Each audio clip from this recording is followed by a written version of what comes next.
extends globally, where she has influenced and empowered women, earning recognition as one of Asia's 100 top influential women.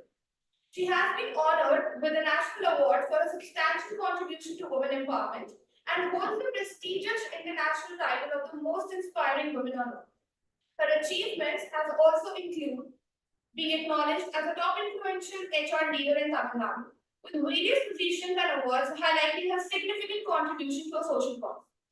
Additionally, she plays a pivotal role in the Jammu and Kashmir Peace Foundation, serves as an ambassador of Kyndryl books in the USA, and contributes to Raju, actively participating in initiatives aimed at women empowerment and the prevention of sexual harassment.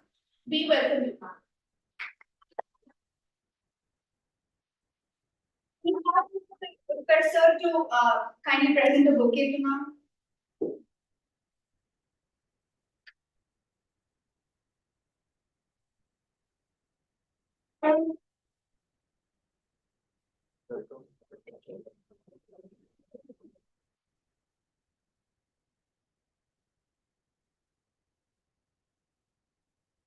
Next, we have Ms. Vidya Prabhu, who currently holds the position of Associate Director of Global Delivery for IIM Cloud at Kyndryl, boasting a remarkable 21 plus years of professional experience across various domains such as IT, media, communication, and people management. Throughout her dynamic career, she has excelled in diverse roles including learning and organization development partner, senior program manager, and communication and soft skills trainer. Her achievements have not gone unnoticed, with her receiving several awards, including the prestigious Global Role Model of the Year 2023 from Economic Times and Women in Cloud. She was also honored as the Woman of Substance in 2019 for her commendable work against breast cancer and her contributions to women empowerment. Actively involved in empowering women in technology, she serves as the board member of EWIT, spearheading programs for women in corporate settings. Furthermore, she dedicates her efforts as the University Relations Champion for CIC Chennai, where she plays a crucial role in campus hiring, curriculum development, and guest lectures. Through these engagements, she is connected with over 7,000 students actively contributing to shaping their careers. We extend a warm welcome to you, ma'am.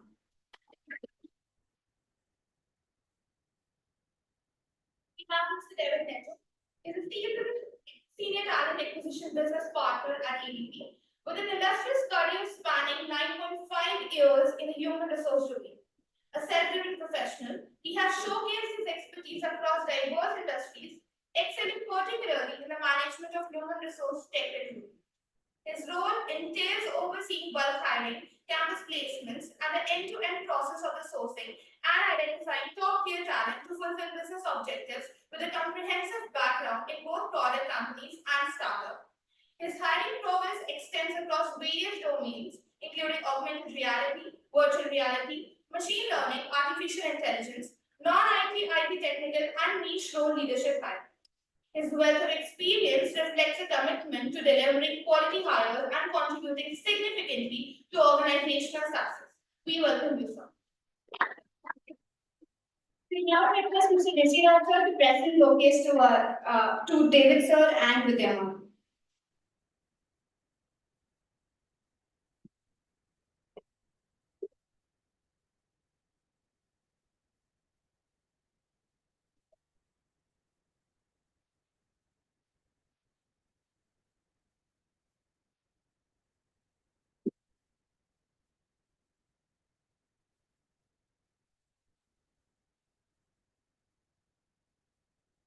Next, we have Mr. Charles Godwin, sir, who is an aptitude human resources leader at Zoho Corporation with an impressive 19 years of in-depth experience in the dynamic landscape of the IT industry. Throughout his illustrious career, he has navigated the intricate phases of people programs and processes, demonstrating a remarkable ability to manage change during acquisitions and mergers, build capabilities and talent during high growth phases, and execute strategic HR interventions. He's honed his expertise in various HR specialties, including talent acquisition and retention, talent management, engagement, and development, among others. His diverse experiences encompasses significant contributions to their newer organizations such as Polaris Software, Hexaware Technologies, Vapco Global Business Services, and Royal Site. Beyond his corporate endeavors, he is a prominent speaker in both the student and industry forums, having delivered over 2,000 guest lectures. His commitment and excellence have not gone unnoticed, as he has been honored with the Excellence Award for his outstanding contribution in the field of human resource management and social initiative. He has also received numerous accolades for his exceptional work as Associate Connect and People Management. As a key member of the Board of Advisors for various institutions, HR forums, and social organizations, he continues to shape the future of HR practices and making a lasting impact on the industry. We welcome you, sir. We have Ms. Ashwini Kanakath, HR business partner, Visteon, is a leader with over 17 years of invaluable experience, specializing in business partnering, stakeholder management, talent development, and talent management. Recognized as a diversity, equity, and inclusion champion, she has been the forefront of numerous initiatives promoting diversity and inclusivity, with a particular emphasis on cultural transformation and fostering the women leaders of tomorrow. With a strong focus on leadership development and succession planning, she excels in driving strategic initiatives that create a lasting business impact. She has earned acclaims as an employee well-being champion, actively curating ideas and policies to enhance the overall employee experience. Adding to her credentials, she is a certified I am remarkable coach by Google, having conducted over 20 workshops globally.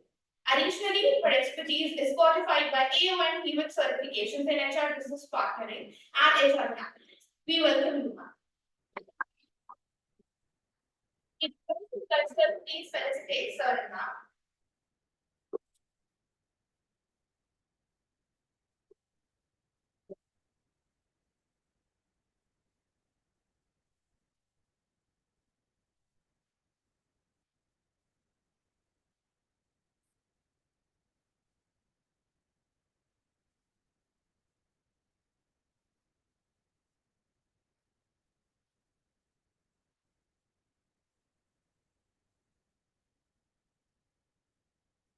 As a moderator, we have Professor Shubham Sharma, a professional in the organization behavior human resource management area at IIM Kashipur.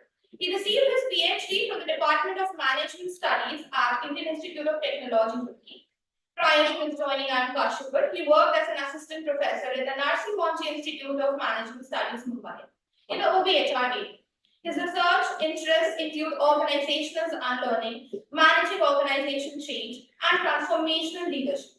His teaching assignments at IIM Kashipur include organizational behavior and people management in organization. He has also been involved as a resource person in various management development programs organized for various organizations, both in government and private sector. We welcome this. We request other certainties that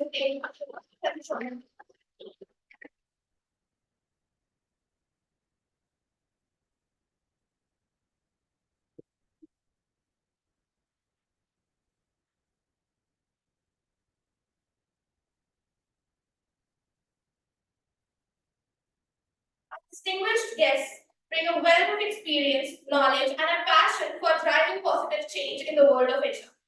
They are visionaries who have made significant contribution to shaping the future of human resource, and we are incredibly fortunate to have them here with us today. Throughout the conclave, we encourage the participants to engage, network, and absorb the wealth of wisdom our guests bring to the table. Their perspectives and experiences are invaluable, and we are confident that the interactions over the next few hours will spark innovative ideas, foster meaningful connections, and inspire each one of you in your professional journeys.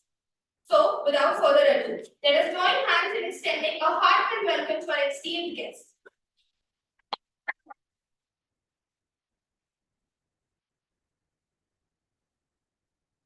Their presence here today reflects their commitment to advancing the field of HR, and we are grateful for the opportunity to learn from their insights. May this HR conclave be a platform for inspiration, collaboration, and growth. Let's make the most of this unique gathering as together we navigate the ever-evolving landscape of human resources. Thank you so much and welcome all of you. Thank you for being here And the way I want to actually begin this topic of digital leadership was, the way I wanted to begin this topic of digital leadership, I was going through this article by MIT Slow and Review. It was published, and they were saying that leaders. So how do they see the digital transformation happening? There are only two sides. Some say that it will not be different from the past, and some say that it will be completely different from the what we have been able to do. And in the sense, both are right actually, because they say that because it will not be different from the past, in the sense that they are having that confluence of that strategy about the structure, people, and the culture aspects. In some way, it will be different from the future because of the nature of technology and the nature of the business environment that we are in. So as we speak right now, yesterday only we saw that GenAI has launched about this text to video developer software, kind of solo they are calling. So the way I want to start this discussion is about the structure of the company.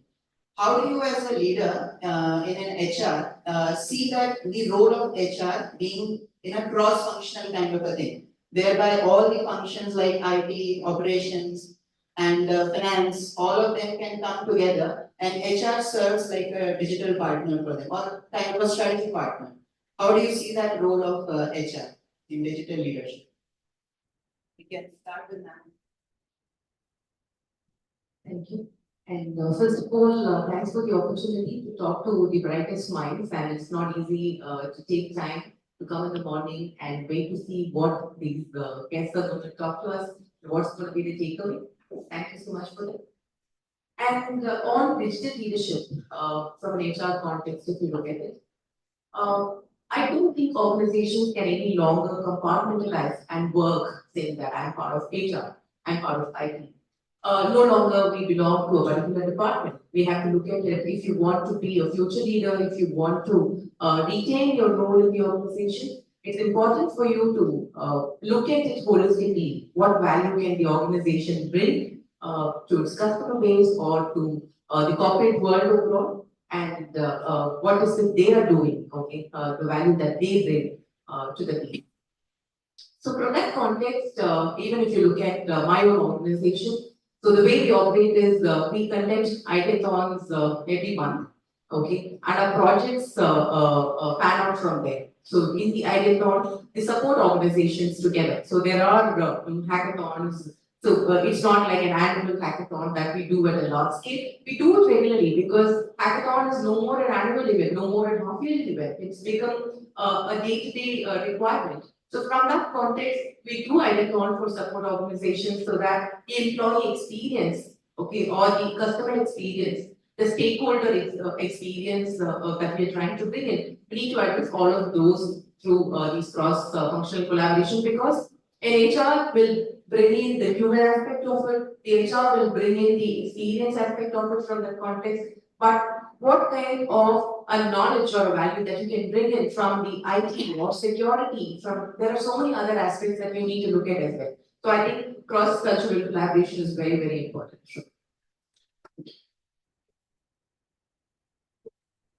Hi guys, thank you so much for the opportunity for addressing this crowd, and I hope this year has been kickstarted really well. Even if it's not, we still do have time to make the best use of it.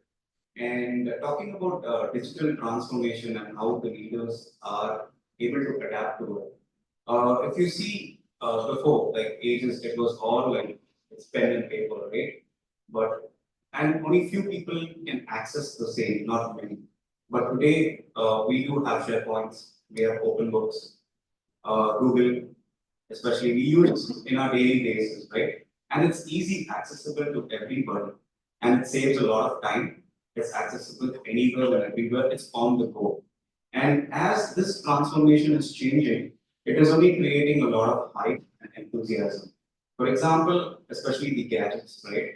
Now, anything and everything is gadgets. Whether you want to see anything, you want to buy anything, and everything is transferring into a lot of data and a lot of likes and dislikes, right? Now, reviews are always there. Let it be anything, and anyone can access it. They can give their reviews and everything. So, talking about the transformation, I think so. Everyone are changing according to it. We are seeing somebody doing it well, so we want to learn about it.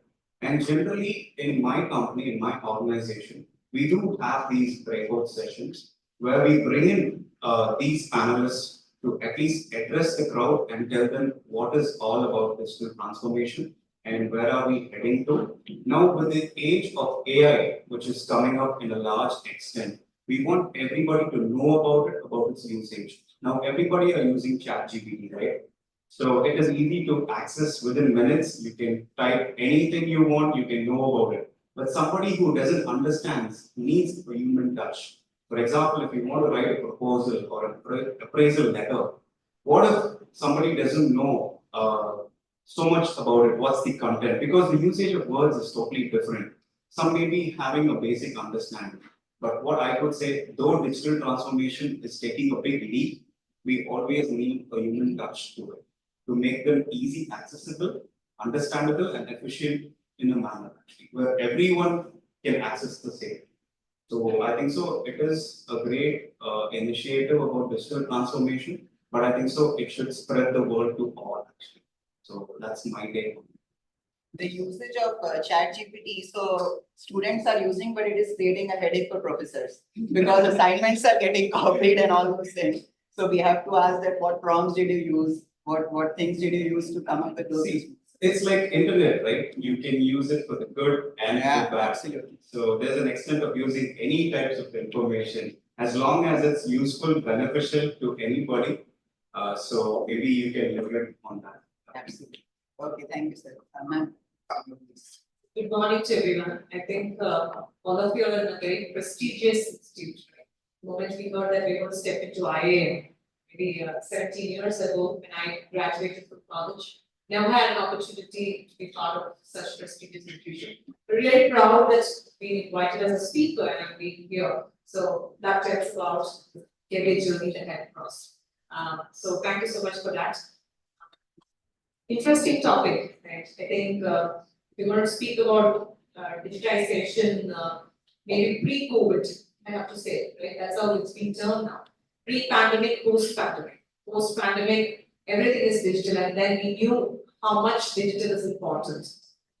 The online classes that we kind of attended, even organizations from where I belong to, we learned and understood that we can definitely do job sitting at our own house.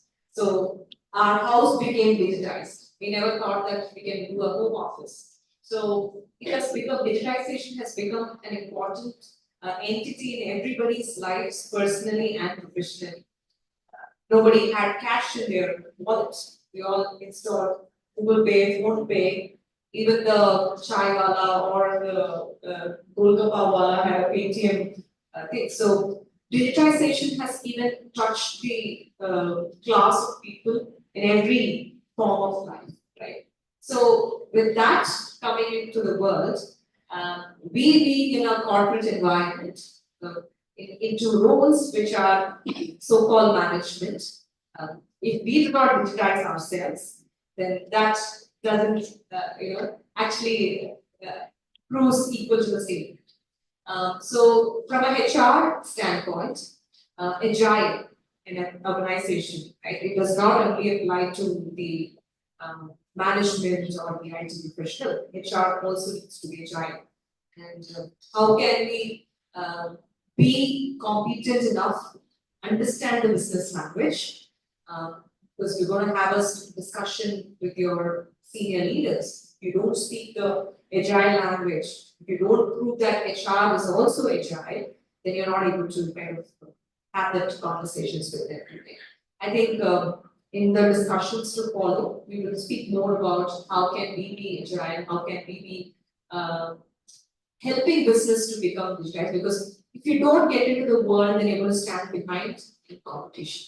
A lot of people are going to march forward, and we're not going to be there. So how, be it in IT, be it in HR, be it in sales, marketing, though we are not IT professionals, how can we as an individual or as an entity help the organization achieve the value that's the contribution that each of us are going to add to when we take up the role of a digital leader. I think we can speak more about it in the coming rounds, but an introduction, eye-opener, is this what I would be the message.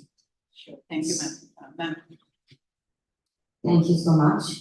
Good morning, ladies and gentlemen.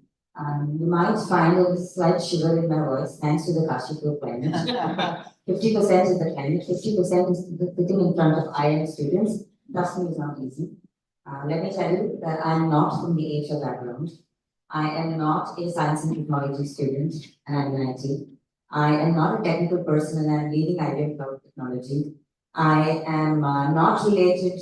So what I did was BSc and MSc Psychology. What I studied and the kind of work that I'm doing today is absolutely not related. So if I wouldn't have thought of digitizing and changing, for those who know Tamil, which means that change is permanent, you have to change constantly. So all my panelists would agree that if each of us would have decided to stay where we were when we graduated, I'm sure we would still be sitting behind the bar.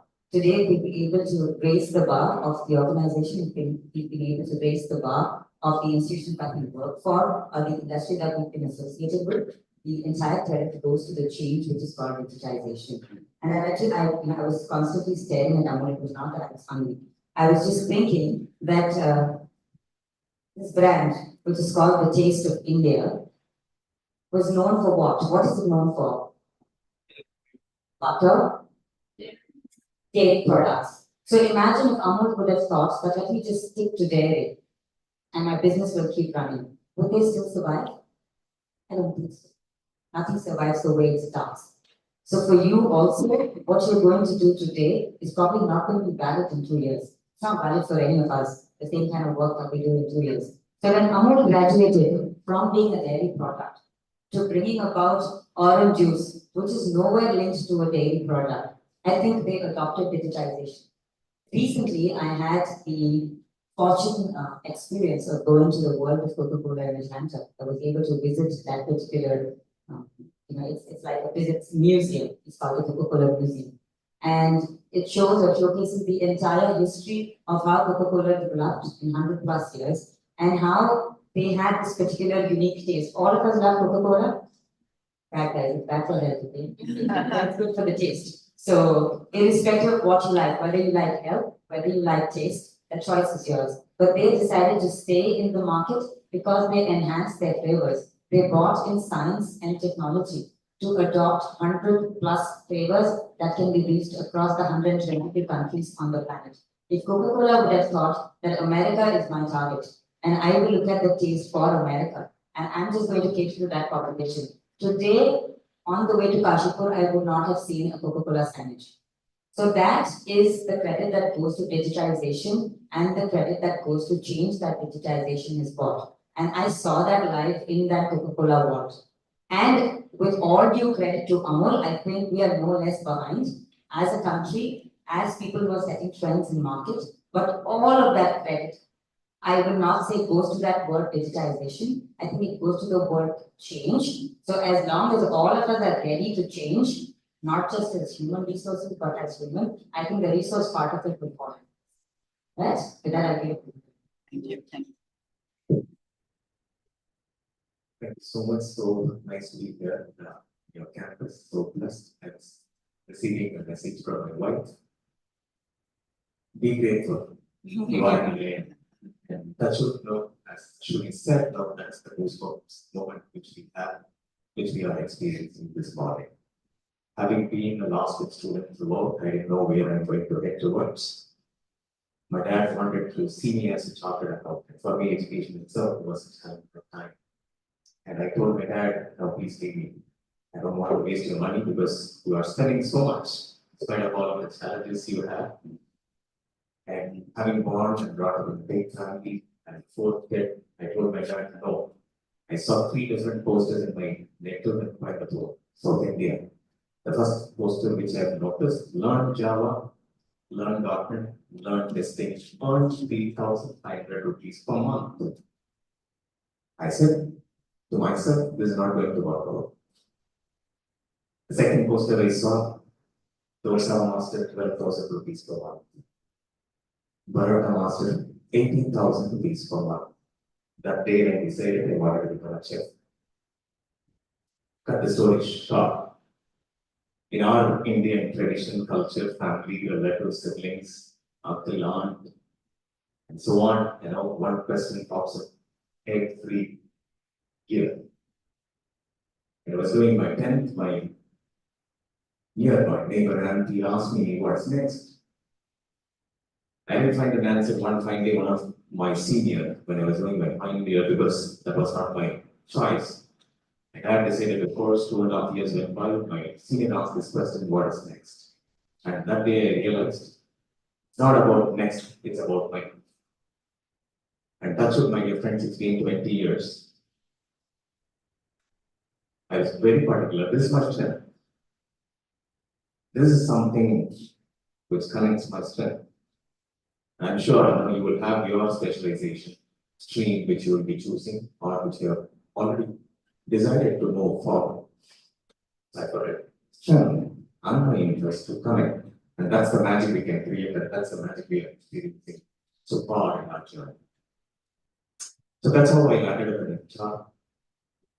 In India, typically, if you look at before getting to the theme, sorry, I'm taking a minute to start this.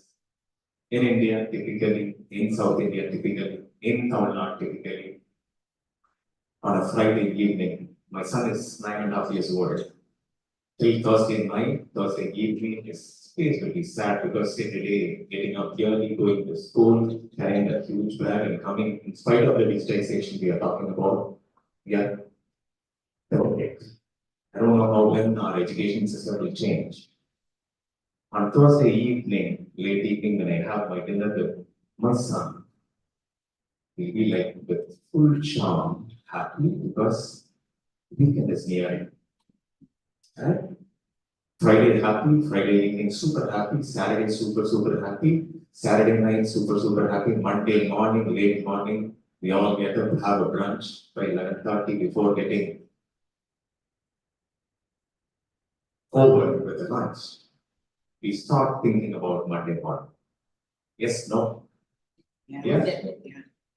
It's been 20 years, my dear friends, having known my strength, having known that this is the profession, this is the life which I have decided, not work.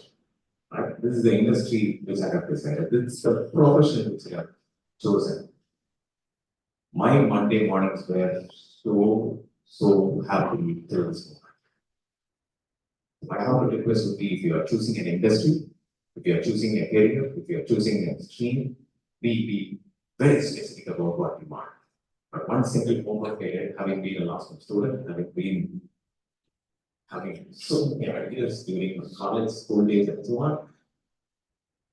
2 years of my master's program, I went to closely about 38 different organizations to do my internship and project.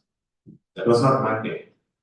I prefer to do because these three things which I prefer, that's very important for me. Whatever I learn, I should learn with context. Whatever I learn, I should learn with relevance. Whatever I learn, I should learn with experience. And I'm sure IIM is known for these three. Right?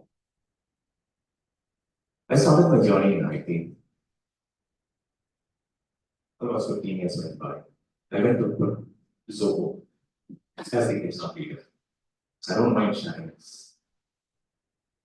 I was using Windows laptop so far because for HR, a lot of data, sometimes analytics, not sometimes, most of the time, analytics, data, presentation. No, that's the data which we talk about, numbers we talk about with the management leadership team. When I came to Zoho, the company where I represent today, the company gave me an offer to choose Apple, Mac, or Microsoft Windows. I preferred Mac, or they pushed me to choose Mac.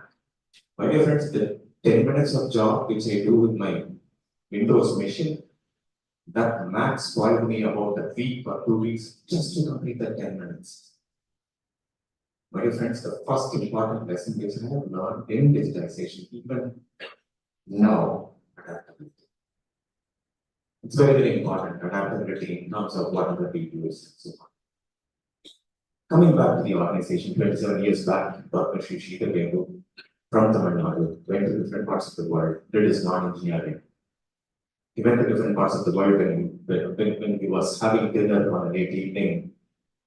He looked around, he saw a TV which was made in some other country.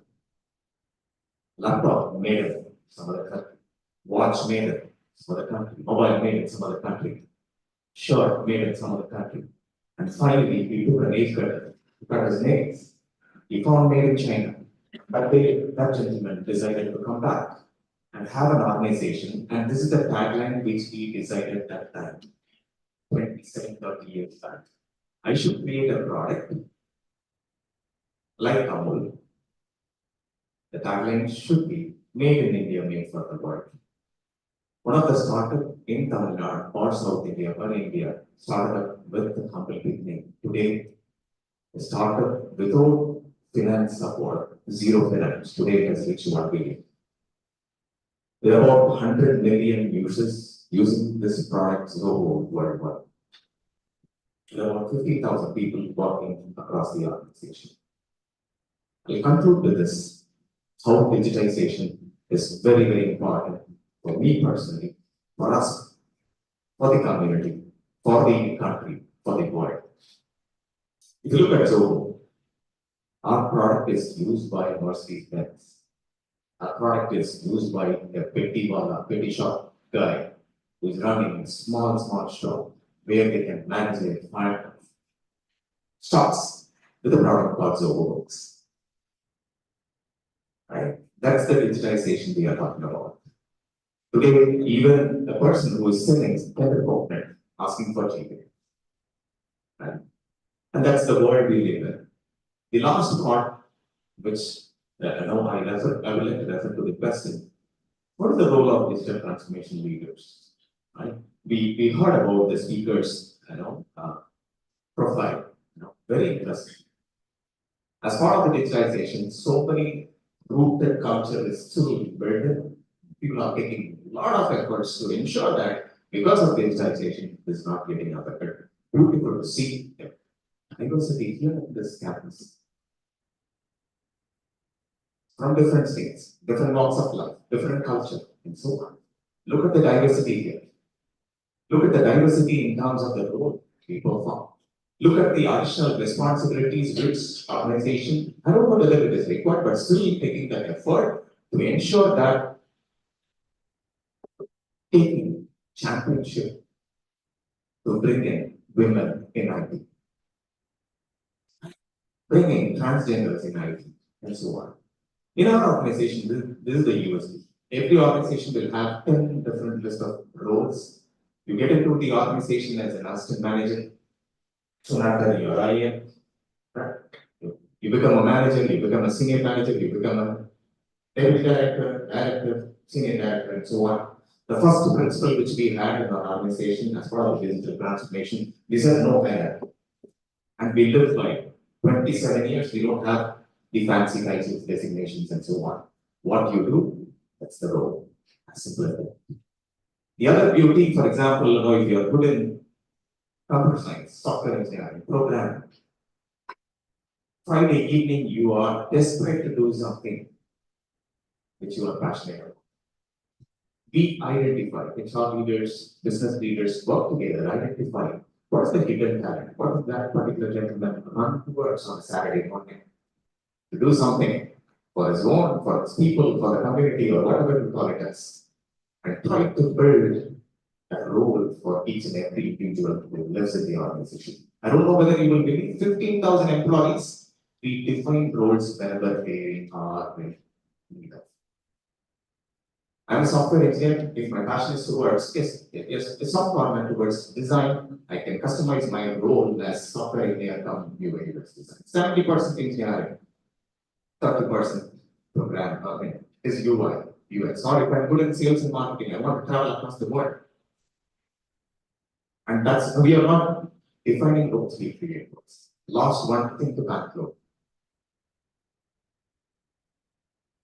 Out of 15,000 employees, almost 40,000 employees are first generation learners who are from smaller towns who have never been to a college soon after they do. Can you believe? But today they are building the world-class product, made in India, made for the world. The challenge which we have in front of us, we also have people from IIM, we have people from IIT, we have people from the Oxfords, and so on. We have people from a village who is a dropout, building world-class product. One challenge or one expectation from the organization would be, are you ready for the change? As part of the change, are you ready to collaborate with each other? Thank you. Thank you, sir.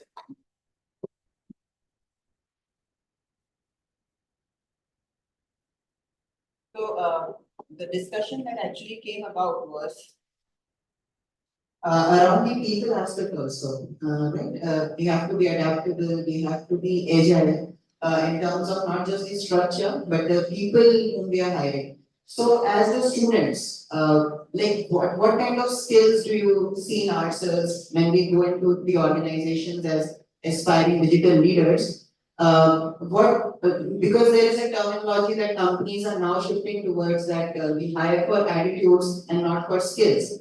So how does that make a difference for the students side I'm asking? What skills do we need to inculcate during our masters, during our education, so that we are ready for those jobs in the organization?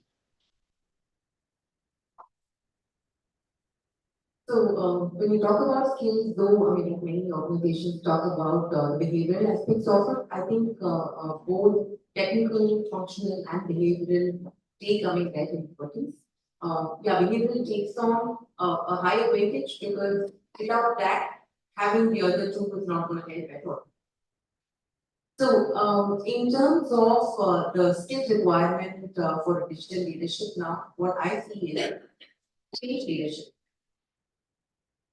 And you also touched upon, Charles touched upon adaptability as well. Okay, that's something very, very important.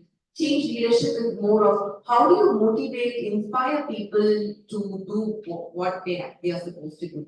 I can put you in a dark room, okay, and I can threaten you to do something, and that's not something that's going to sustain for a long time. Okay, you'll be waiting to just run away, escape from that place, and you're not going to do it wholeheartedly. The outcome is going to be pathetic. But if you really are able to understand why you're doing what you're doing, if you're not able to solve the problems of the future, okay, so your vision is not to just meet today's goal, okay, or to achieve something for tomorrow. About a long future, if somebody hadn't thought about the financial digitalization during COVID, most of us would have died because we wouldn't have been able to go to a bank and withdraw money. We wouldn't have had money to get food for us. Okay, somebody as a visionary thought about it well ahead of time and they created something that is sustainable for us today. And we are actually in a position to build that for the future generations as well. So that's where I think the skill of change leadership is very important. And the ethical aspect of it. See, when it comes to digitalization today, right? Digitalization comes with a whole lot of problems. It doesn't come with easily saying that, hey, now I've automated everything. Now my entire information is available on at just one touch. It's not just available for you, it's now available to the world. There are smart people out, okay, who are able to crack it and who are able to use it for their own personal advantage. How are you going to ethically stop that? Your own people, okay, how are they going to consume that information is something. I think these are two things that I would like to highlight, and I also want the rest of the panelists to share their views as well. And if there's anything else, I can cover it here. So change leadership skill is what I'm talking about. Any other skills that you think students must develop during their education? So when you talk about skill, I always talk about multitasking in various skills. For example, we do have a product management session. So we need to talk the language through product management. But we do have the automation team also in the same team to understand what we are talking about. And it's a diverse culture which we follow. So we want everyone to know what product are we building. And whenever I look at a resume, I don't look at always education. So when I have sessions with freshers, I always advise them have a particular skill. And see, there are different favorites of people what they want to do.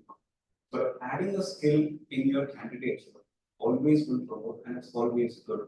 It adds more value to your resume. And still, everyone are on social media. For example, gone are the days of Naukri and the other job portals. Now everything is LinkedIn. And I'm sure everybody are navigating it like daily. It's like a newspaper. You get everything. And before, in the ages, it was only like students, professionals. But now we do see professors, we do see politicians, everything. So when you possess a skill or an achievement, it is already added on the LinkedIn profile.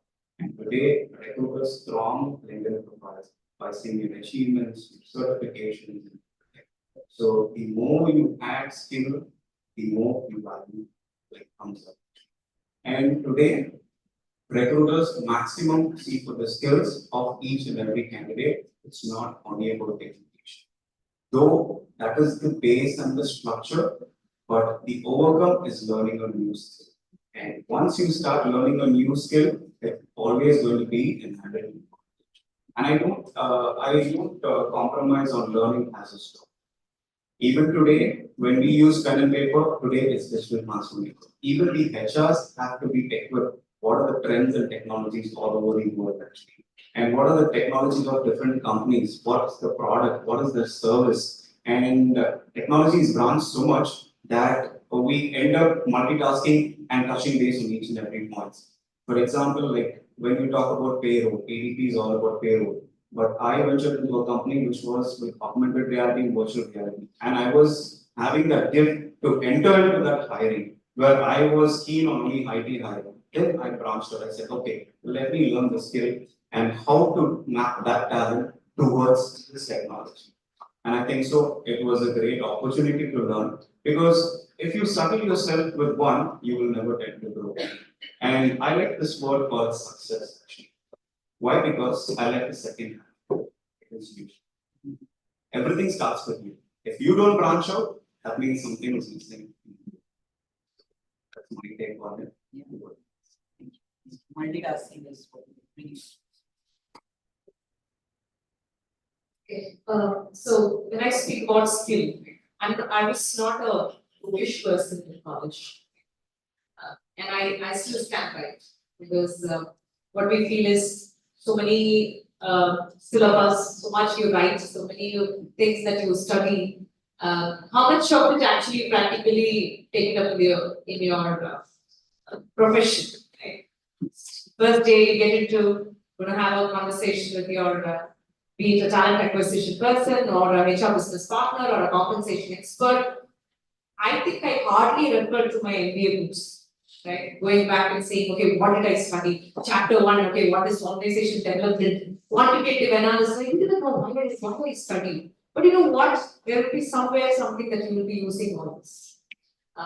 Okay, the skill, that's what Mr. Sharma was telling and what each one should be doing is being a coach, right? What I always tell is share your accomplishments. That's something that I would say. It's just not a skill that you should learn in your corporate life, but anywhere, right? Be a person. It's not about bragging, not just telling you to brag, but end of the day, I believe that accomplishment doesn't speak for itself. And it's like a muscle, right? You want to strengthen that muscle, you want to work out, you just need to start working out to ensure that the muscle develops. Like that, it's very, very important for you as an individual in the corporate world. When you step out of this college, I'm sure most of you here would have seen the corporate world and you've been here, right? So you know the other side as well. So it's very, very important for you to share accomplishment because you would be the one who might inspire many more in the team. And as an individual, you should also be somebody who has to help the underrepresented groups in the team. You may find a lot of people in the team, could be your team leaders or could be your peers, maybe somebody that you start managing later, right? But it's very, very important for you to kind of start supporting the underrepresented group.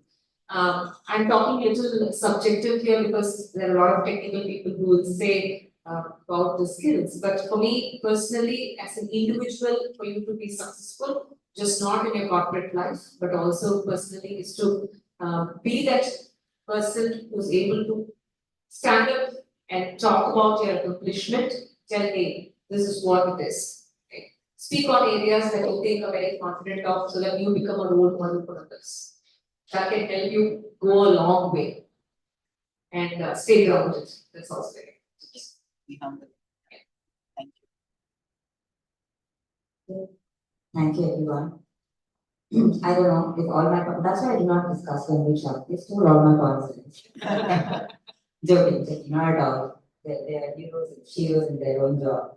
So I'd like to quickly ask everyone at random, may I know your name?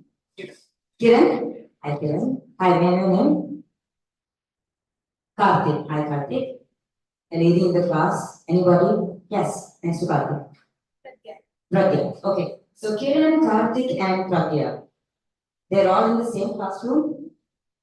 Probably. Or they're okay. So they're all from IIM? Does that make that common entity for everybody? Yes, put them on the same platter or the balance. Where do you think is the difference that Kiran can bring to the table, that Karthik can bring to the table, that Pragya can bring up? The difference, and I want everyone to do this, including my parents, would be if everyone could raise your right hand. Everybody could raise your right hand, put it on your heart, and just pat on that twice. Okay? Now raise your hand again. Take it back to your shoulder. Tap yourselves. Okay? Bring it back on. Okay, everybody's in. Okay, so the reason I did this was not to test you were awake. It's to do with patting and tapping. Your skill is what you have to tap from within. The patting part of it, the corporate will take care of. Okay? So the skill that you bring on to the days, or what we take you on, is what you can bring in as your unique flavor. Trust me, we have engineers across the country. We have MBA graduates across the nation that we can go and pick. There is a particular reason why I will prefer Kiran. There may be a particular thing that I will like in the way Pragya did something, because of which I will get her on. And that uniqueness is your skill. My only recommendation, because I don't think this generation requires advice, my only recommendation to you would be prepare and build yourselves for a career, not for a job, definitely not for an interview. When you're getting ready for an interview, it's only for that singular day of your life. And we're not going to hire you thinking that you're going to fit into the interview. Trust me, all of us here have seen thousands of people across years, across roles, across bands, across organizations, across countries. So we know when we can identify somebody who fits into our organization or our part of the world. And for that, I'm telling you, do not prepare for the interview. You may fail 1, 2, 3, 5, 10 interviews. It is still okay. Your career will still come by, but you have to build it.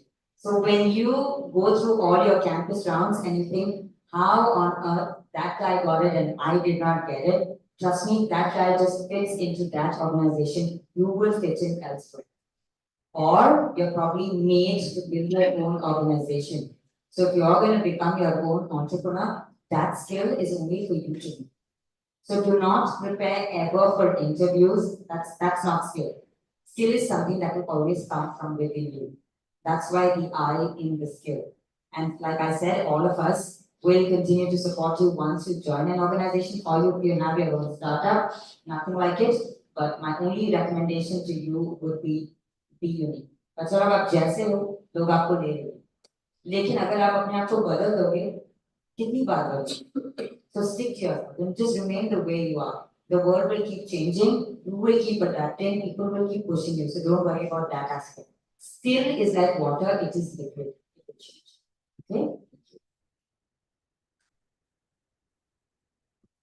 But points, but still, if you look at, the reason for me, reason for us, because I know all four personally, I think on your behalf, I can share this.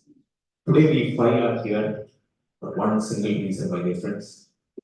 Passion drives you there, whatever your heart wants for.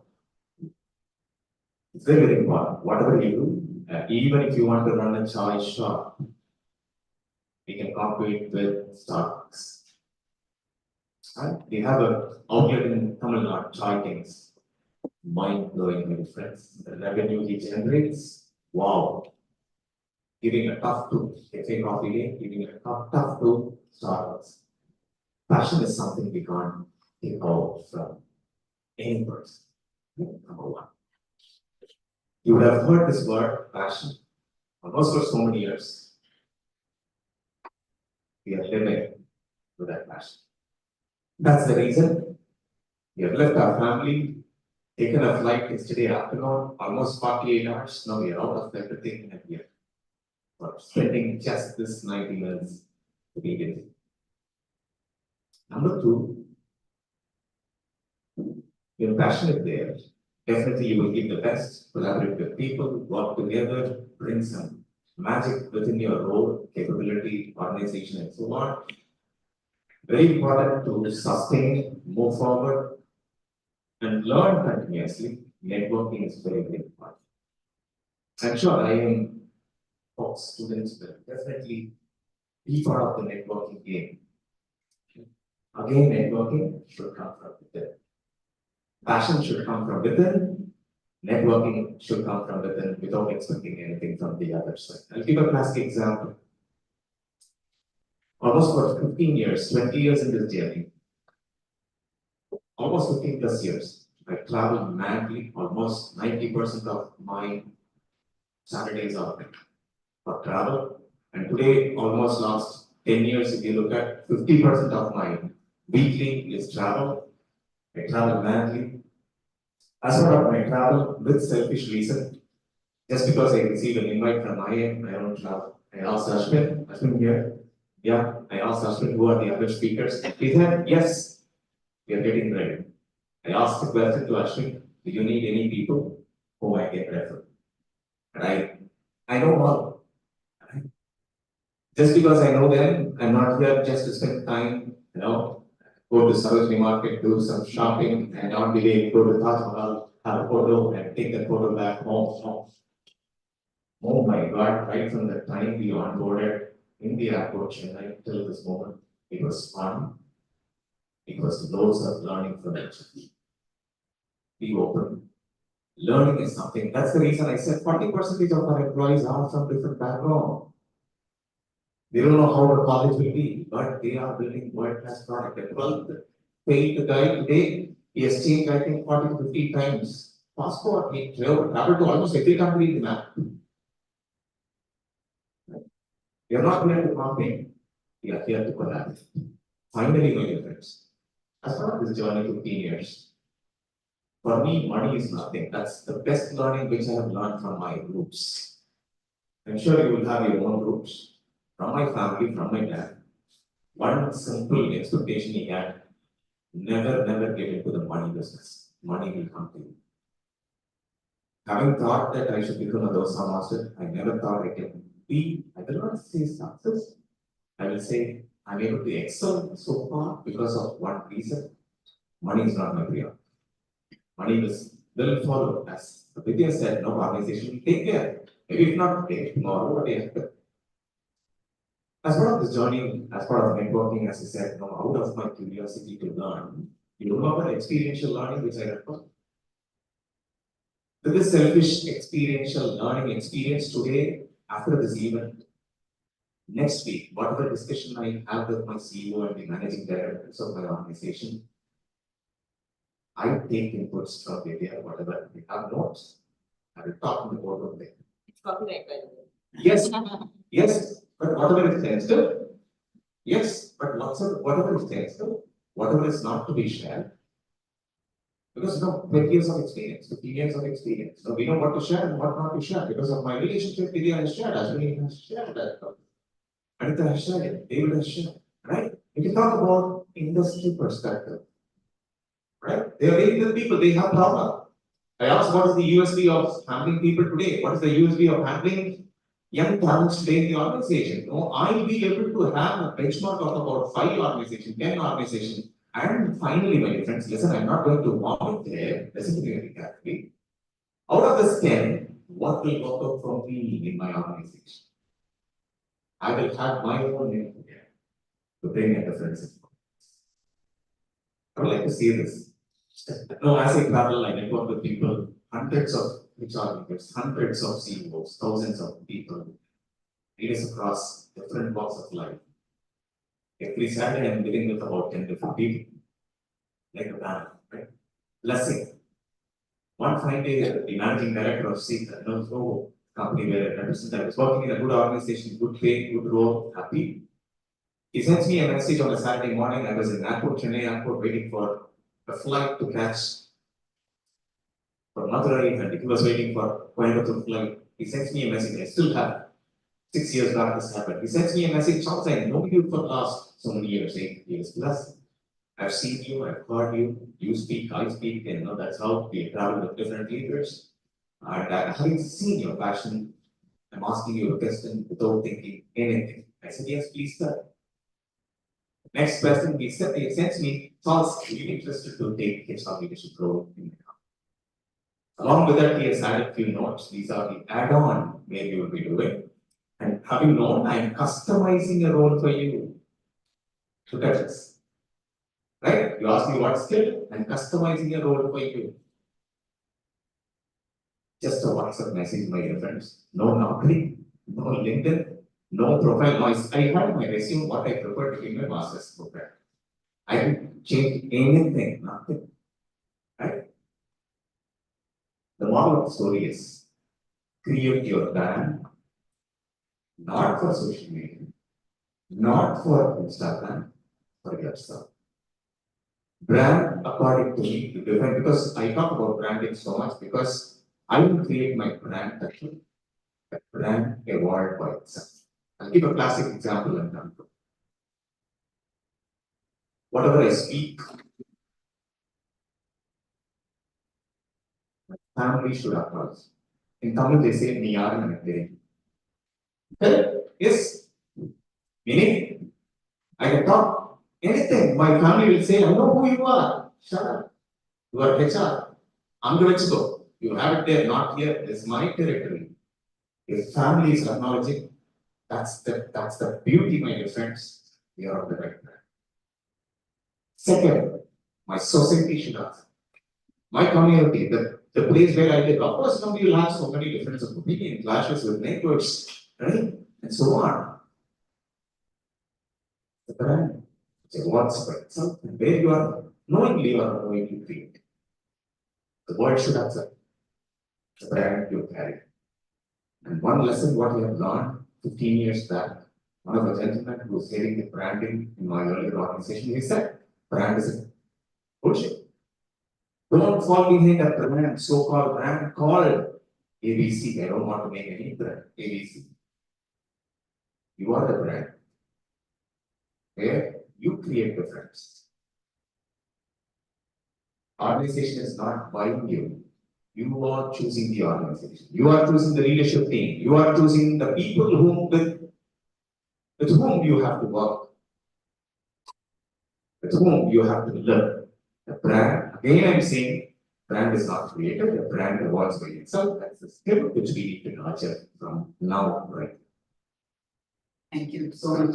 I'll remove the complaint of Vidya ma'am. Now I'll start with you so that others won't know. So the question, because you left at a point whereby you were talking about the personal organization kind of a culture we have to build in, and Charles was talking about the experiential learning. So as when we are joining an organization, there are tendencies we might fail, we might make some mistakes. How does an organization, kind of create that culture whereby the failures are encouraged, and also there is an agreeableness and connectedness within the employees also, whereby they are able to perceive that this organization would not reprimand me if I'm failing actually. So what is the role there of culture in digital leadership? Thank you very much for posing that to me. Fortunately or unfortunately, we have a chief transformation officer who sits in here, and I work with her very closely. And this is for a part of culture transformation.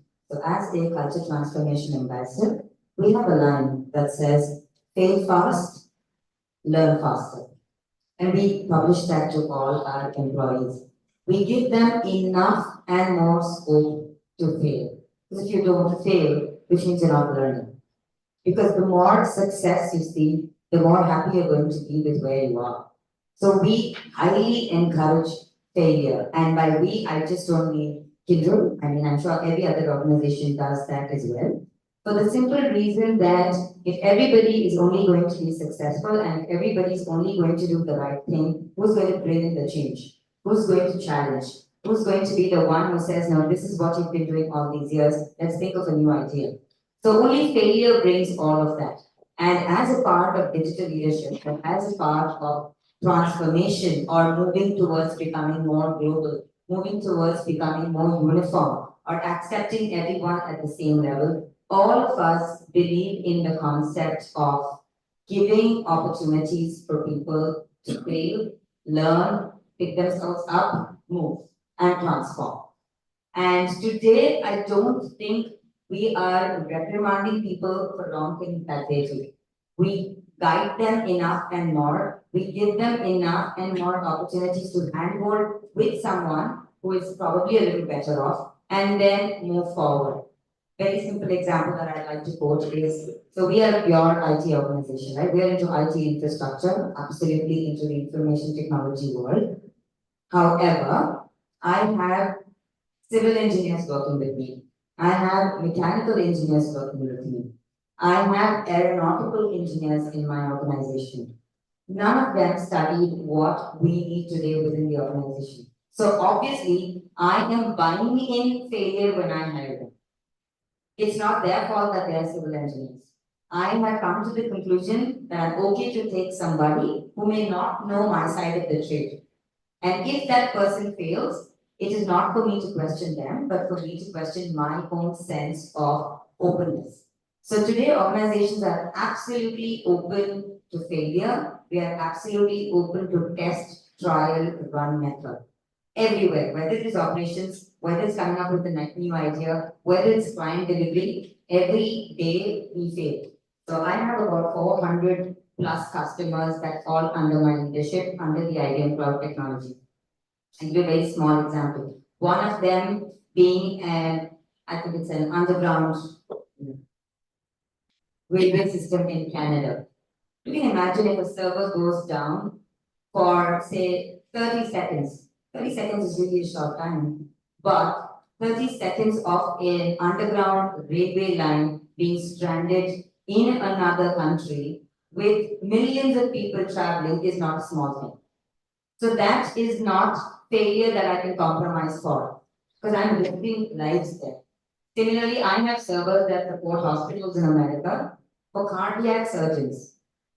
Okay, so somebody opens up a cardiac surgery, starts up a cardiac surgery, which means a live machine is on and open, right? So the heart is ready and pumping. What if the surgeon does not get the report that flashes on the screen? Unlike doctors here, there is no physical report. It has to flash up from a server. So if that comes 10 seconds delayed, the doctor cannot say, oh, I'm waiting for the server to come up, the heart, please continue beating. The heart is not going to listen to him. So that kind of failure, we still fail. And we cannot reprimand the employee for it because the employee is only running a particular system. So he does not know what he's doing. So what do? We educate them as to why you are looking into this server. If you go away on a smoke break for 15 minutes, probably 5 cardiac surgeons are stranded there with 10 hearts open. That is the kind of impact that we teach. So again, I go back to the same point that I told you before. We allow them to fail, we equip them for failure, and we equip them for success. Anitha, ma'am. See, the most important aspect in any organization or in the corporate world is to create a psychological safety. So it's very easy to say, and I don't want to give you a feeling that we are from the corporate world and we are so good and our organizations don't do this at all. No, every organization will have a bunch of people who will growing your piece on a day-to-day basis. Okay, that'll be there. But you don't lose yourself in the team. That's most important. Okay, the organizations are trying to create the psychological safety, but it is for you also to personally build that. Because what can you do? I can only do my best. Beyond that, it's not in my hands. I can try my best and I can try to do whatever is required on that particular day. I could have had a bad day that day, or I could have had a health issue. There are several factors, right? I can't always, you can't see me as, oh, the HR head of an organization has to be this way all the time. No, there can be bad days for me. I could have, right, a different experience that day. I'm trying not to show that side of me when I'm at work. So those things could come up. I only request you, please fail as many times as possible. Otherwise, you will not enjoy or appreciate the taste of success. Think about it. When you're 3 years old, you get a Nobel Prize. What else is there for you to do? If you are actually a movie producer or a director, in your first movie, you get the best award, okay? Oscars you get. What is there after that? So it's better not to take success too early because that puts you in a different zone. Okay, it's better that you fail, try as many times as possible. I feel success happens by luck. If success comes too early, most probably 50% of it is your effort, 50% of it is your planning, and the other 50% is sheer luck. You had everything work well for you, the environment work well for you. But if you fail, that is the process, that is the structure, that is the learning that you go through. You understood the entire spectrum in detail, okay, before you succeed in that space. So I think that's very, very important. So I request somebody else to share.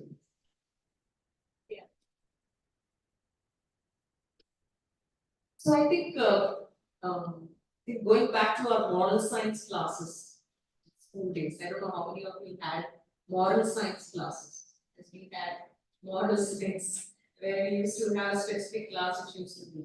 So I think we all learned a famous quote, right? Failure is the stepping stone to success, right? All these things. So I don't think people said these quotes for no reason. People had actually done that. And going back to what Vidya said, right? I also believe in a statement where we say, you stop growing when you stop learning. That's where it is. In any stage in your career, that's where it is. So in our organization, in fact, I think Charles will be able to add more because we were talking about it yesterday in our drive. We were talking about how do you give opportunities for people who are failing. Right? There are two ways. One is Vidya was also mentioning that it's about see if I fail because I don't have a competency, it's fine. If I fail because of an attitude that I have, then that's the problem.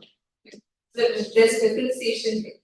So maybe Charles would add, he'll be talking more about what his organization does for people. But I think every organization has come that long way.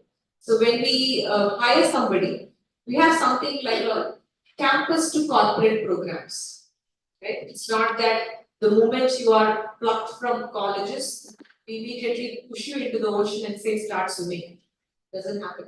Right? There are steps where we take you hand in hand, tell you, okay, one step at a time, let's go ankle deep, let's go slowly knee deep, then thigh deep, then neck deep, right? Slowly we get into the ocean one step at a time.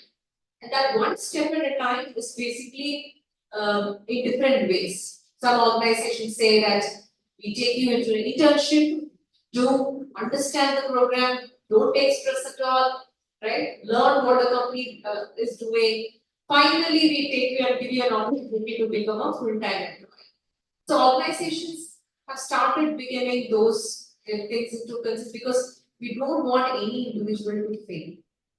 Because if that was the intention, then this much time, have you heard about probationary period? We all had something like that when we started our career. We said you will be on probation for certain time. It's all opportunities that I think it's not something that we have to talk about now. It's been there around the age-old days, but now with a lot of corporate flavor getting added, these terminologies are kind of coming to light, right? But otherwise, this opportunity is giving you different forums is there. But yes, there are even organizations which kind of peel a banana and keep it in front of you and say, eat, right? Sometimes they'll just say there's a banana, they go take it and eat it. So, which means that there are different kind of people for whom there needs to be a different kind of experience. But we've been there, done that, done the mistakes. But only thing is where how much experience each one of you group to take. Okay, let me learn from it and come. Because sometimes I may choose to do the same mistake because the intensity and velocity of the mistakes would be different as well, right? So if I do that mistake in a particular department or with a particular manager, it may not work, but that may work with a different manager. There are so even students and kids who wants to try and see, okay, did not spark here, maybe it may work here. By luck or maybe by your time, it may even work through this. Right? So what we are saying is march forward, there isn't anything, so you have a lot of avenues and opportunities that will help you to kind of try, experiment, because today at Visteon, what we do is we are encouraging fresh blood. We want to churn. Fortunately or unfortunately, our attrition is very good in our organization. That's good because people learn and love to be in our organization. But at the same time, we want fresh blood to come. The reason why we are saying is new ideas. We really want to experiment. And when we are experimenting, we are saying, please experiment to fail. Learn, and then let's not repeat. That's what we believe in failure. I'll ask David and then I move to Charles about being a senior talent acquisition partner there at ADP. Suppose a CV or a resume come, which kind of highlights the kind of failure also. What will be the reaction of a talent acquisition manager there? How well are we now enthusiastic or maybe empathetic towards celebrating the vulnerabilities of the people also? Okay. So how I see a resume is, I don't think so. Every resume is a failure. Every resume has something to contribute in some way. Maybe there's a chance for him in the future. But what I would spend time see, there is a big pool of resumes that come in, right? Thousands of resumes coming in. And certain resumes are jotted out by the ATS, and we also deep dive into certain resumes. And we do have various filters that have been from experience, from companies, the work experience. There's a lot of filters. But when I look at a resume, I don't look at only skills. The background also matters. So more than the resume, I talk to the person. I understand from him what is his passion all about. So I don't think so. It should be a failure. Maybe he would be skilled for a different role or for a different profession or something like that. And that's why even at ADB, we don't touch base only on the prestigious A1 institutions. We touch base on the rural areas. And it's been a year in ADB, and it's a blessing to be part of IIM. And this is my 15th year in 1 year, actually. So it's good to touch base with the untouched, so that you will tap untapped talent actually. Because it's not about only tech skills, it's about the comm skills also. And it's a vice versa when it comes to learning and developing teaching. And I think so today we have a 360-degree of learning, okay? And the amount of space in that is huge. So I don't think so. Is a failure there? I don't think so. Because there are many HRs, right? In the fraternity. How many people come and talk? How many people come and connect? How many people network? So it is all about, everyone has a passion and interest. But it takes some time in order to tap that. So, and I think so everyone is running their own race. There is competition. And talking about failure, even to join IIM, there are a lot of people who would have cleared the test, right? The entrance and so-called. And maybe for some, this is an opportunity. For many, there would be another opportunity. So make use of it. And India is going to be the number one in the forthcoming years. And everything is marketed and productive in India. For example, I would take a small example from Tata Nano. For some, it was beneficial. For some, it was essential. But for some, it was prestigious. But now, they never gave up.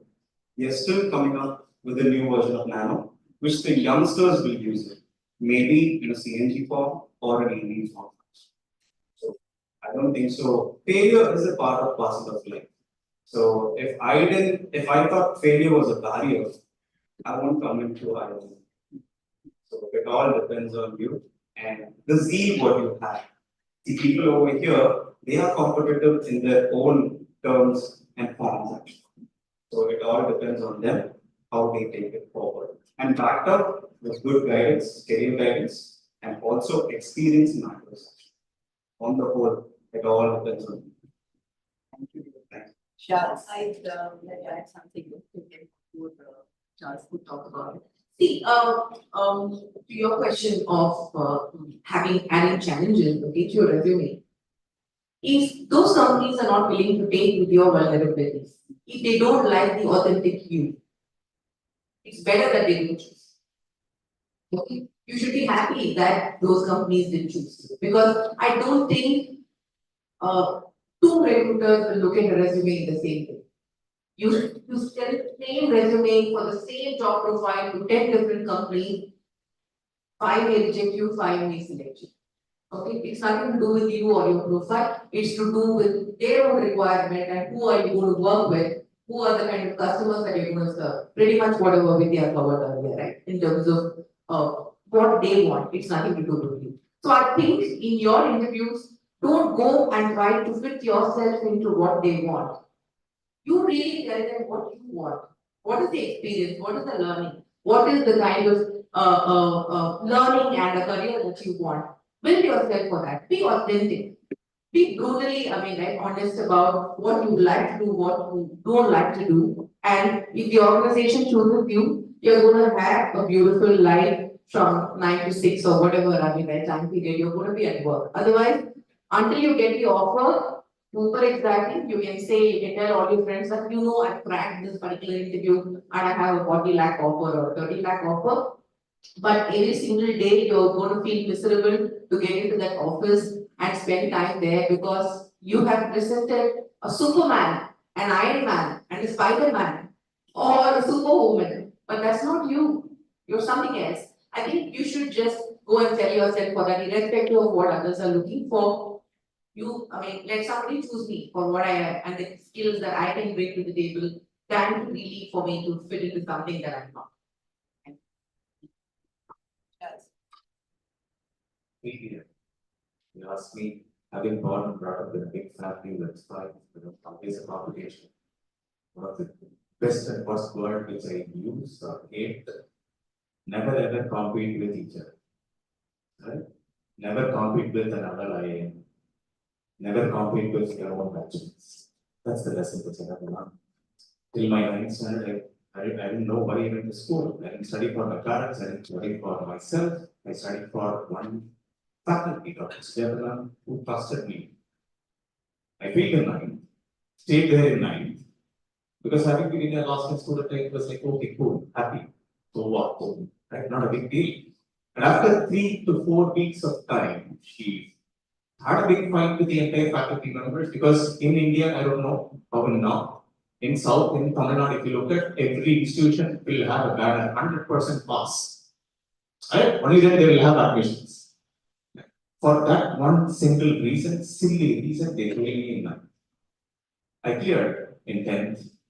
First time in life, have you seen a progress report in yellow color? Right? Yellow color card, blue ink, red line. If I failed in one subject, for me it was beautiful because all 5 red. Cool. And now 10th standard came in. My sister used to score centum in her mathematics right from her school days. 10th board centum, they topper.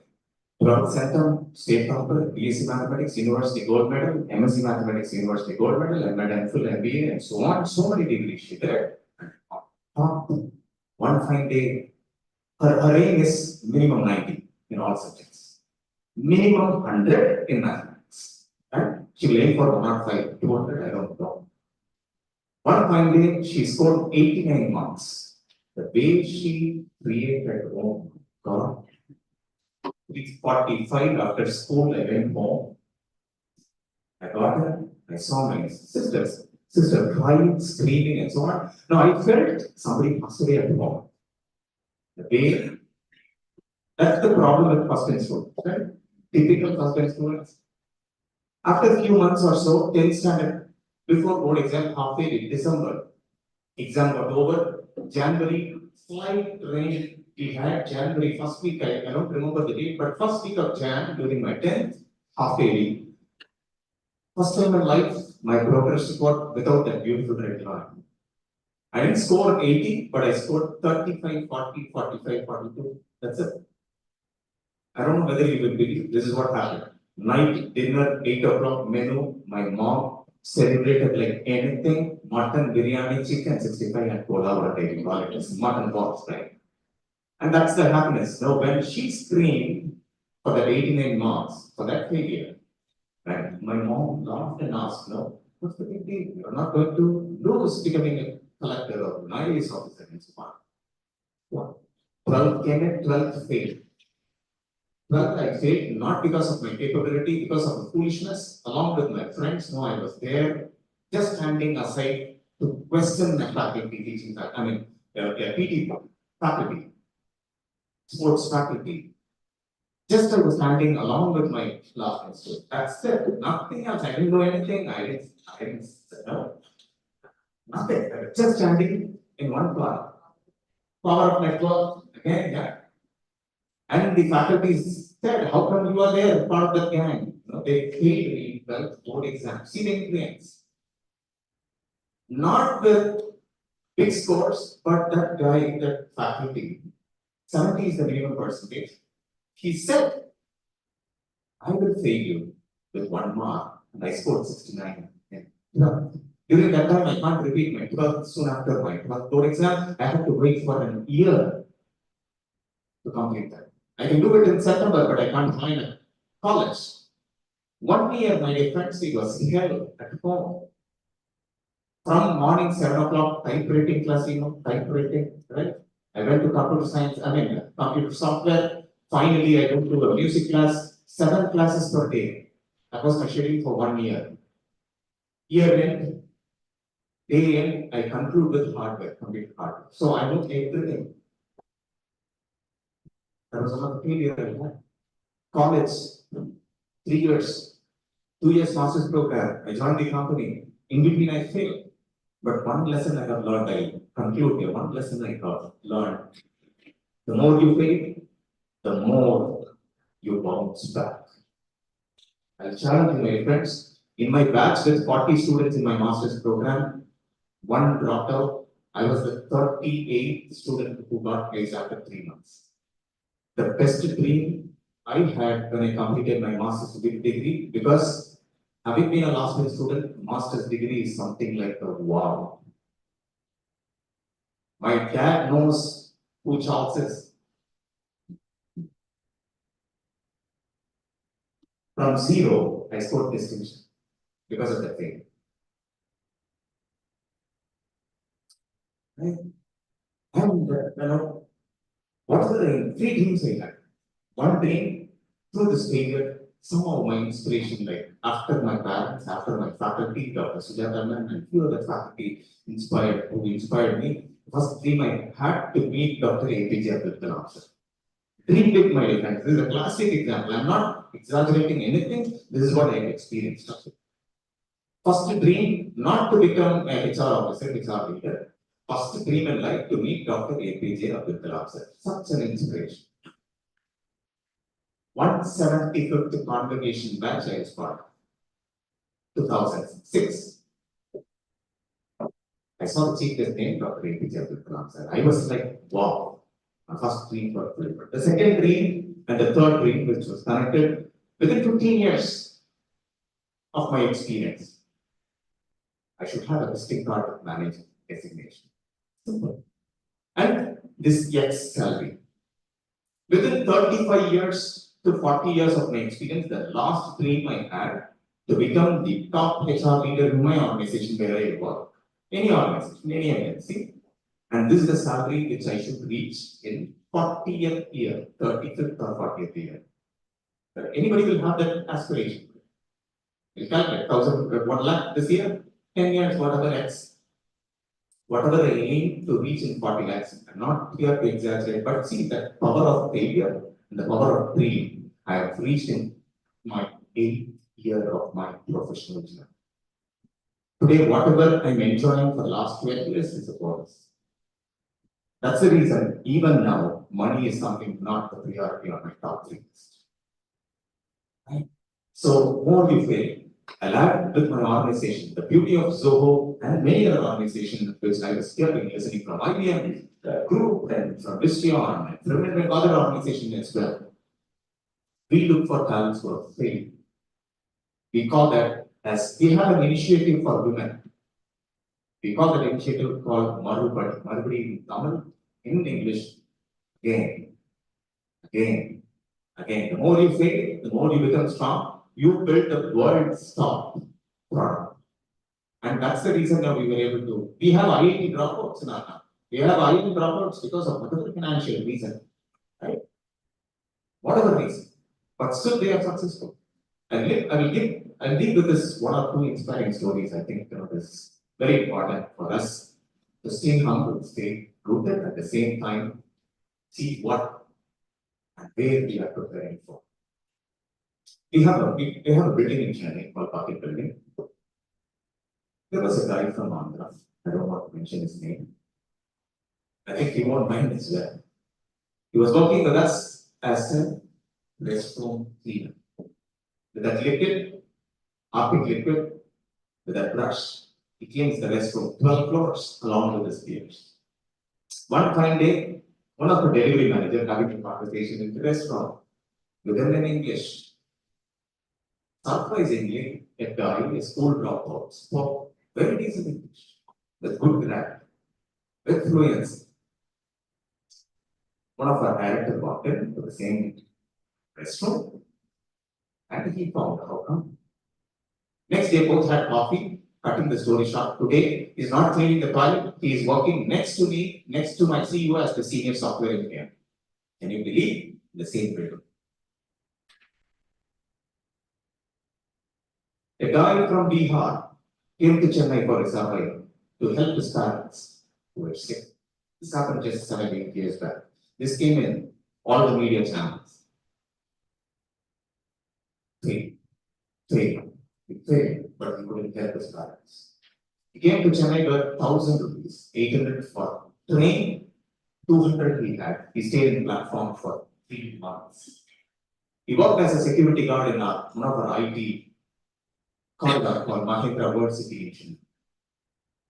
He survived with small money, saved some small money, saved his family who were sick. He got to know that in Zoho for the last 27 years, from morning bed coffee to midnight masala dosa to whatever you call it as, you name it, it's there available free for everyone who walks in, including the security and support staffs. He got to know about Zoho. He got to know about the opportunities, how people are happy, how they get the life, and so on. He got to know. And he thought, if food is free, I can save some money and help my parents more. And he joined as a security guard with 45 degrees of heat in Chennai. He used to open our gates for all the employees. He got promoted, he was doing well, he got promoted to the security floor where the laptops scanning happens, right? The assets of the organization and so on. And he went one fine day, one of our managers had a conversation late night, somewhere about 11 o'clock. I think he clocked double shift, 12 hours shift for the security because he wanted to, because that's a different department, no way he wanted to contribute or more. One manager had a conversation, he asked, listen to me very carefully, asking the security guy, hi, what's your name? Is it Abdul Ali? A smile on his face. This manager asked the second question. What is your background? If I was there in Tamil, like, we call it as Kashipur families. Right? From a very poor family, from a rural background. But this gentleman, Abdul Ali, who is a 9th dropout security officer, he said, I know I have learned C, C++, HTML in my 9th grade. And I've seen people working in systems. And that's my background. Can you believe it? And this response led to a coffee mate. Today, the same guy working as an iOS developer, senior iOS developer, not company sitting next to us. Right? It's not about failure. It's not about failure. I would say, please, if you haven't failed, please try to fail as soon as possible. But don't search for it. It will reach you if you have the right guts, if you have the aspiration. Today, even if I'm nothing, no, if my job is lost, if I don't get income, I know how to survive. Because there are people I know, I travel madly, whenever I take a cab in India to the airport or to station and wherever, I start a conversation with them. If you look at, I've seen IT professionals working as cab, Ola, Uber drivers. I've seen people who are delivering Swiggy in my home by 11 o'clock. But working in some manufacturing company or whatever insurance company, they are not paid enough to take care of their basic needs, right? Opportunities are plenty. I said chai wala, it's simply chai can make a difference, my dear friends, 15 rupees. And we were talking, having a casual chat. No, Dr. Anitha was casually saying, why not to have a coffee shop? Right? Interested. And we said, no, we'll be the brand ambassador. No, we'll do our cleaning work, we'll do our survey, marketing and sales. No, we can apply whatever we learn. Right? Fail. Only then we will bounce back like anything. The bouncing back will be powerful than anything. That's the lesson they do. Bounce back with power. Yeah. Yes, there's just one thing that I would like to add, and everyone here would agree. All of us would have heard of this. It took me 20 years to become successful overnight. Have you heard of that? It is true.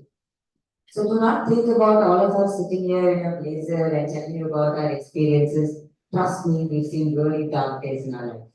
We've worked hours and hours together. We've failed, we've been scolded for, we've been reprimanded, we've been thrown out of jobs. We've had opportunities where we've thrown people out and felt guilty about it. So all of this is part of the journey.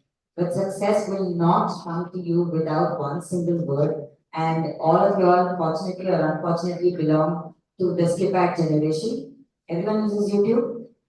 Yes? How many seconds does an advertisement run?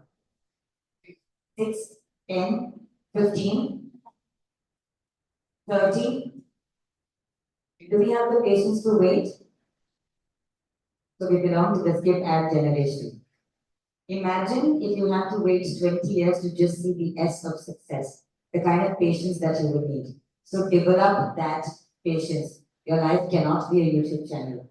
Even to develop a channel, if you follow YouTubers, do not think of the millions that they are making. You can't imagine the kind of struggle. My son is 16 years old and he has so many YouTubers that he follows. But I didn't know that he was actually studying about those YouTubers. So whenever and most of the videos that he watches, nobody can listen to them. Okay, it has more profanity than good things. So when he listens to music or when he watches a YouTube channel, and I turn around and ask him, Roshan, what are you listening to? He comes up to me and he says, Ma, why are you listening to what is wrong in it? Why can't you listen to the good things that he's saying? And he said that to me twice, thrice, 10 times, and I realized that I was wrong.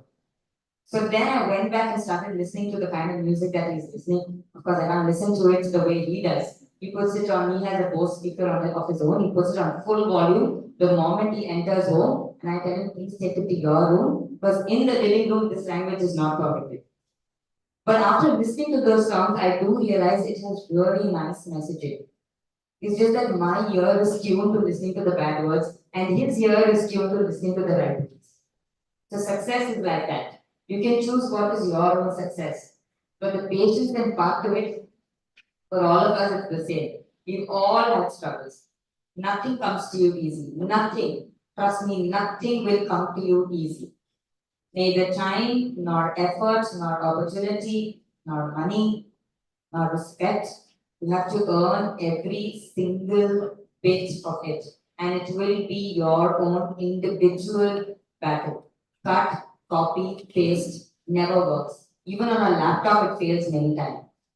Right? A laptop that we use every single day, Control C, Control V, may not work all the time. The same with you. We are better than laptops. We are bound to fail many times. I have failed, I know, many times as a parent. I may be successful as a corporate woman, I may be successful as a wife. I'm thinking in my mind. I've never asked my husband what the answer is. So I'm thinking in my mind that I'm a successful wife. I'm thinking in my mind that I make a good daughter-in-law. I know for sure I make a pathetic mom because I only hear complaints from him. But does that mean I'm going to say I'm going to give up on mamahood now? आपसे आप मेरे बेटे नहीं हो बच्चा, I'm not going to say anything to you. Though I say that every day. Do your mom say that? मैं कुछ नहीं बोलूँ, जो करना है करो. Your mom say that? Do they ever stop? No. Does your father ever say that to you? Sometimes. It's a rarity. Does that mean he's not bothered about you? No. It's the same way.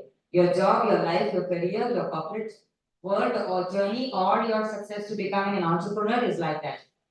All of us as leaders and managers will come back to you and tell you, why did you do this incorrectly? Did I not teach you? Did the organization not spell it out to you? That doesn't mean we'll let you go. Okay? We need patience from you, develop that single skill. Over 20 years, आपकी जिंदगी बदल जाएगी, and whoever's connected to you, you can change their lives as well. Okay?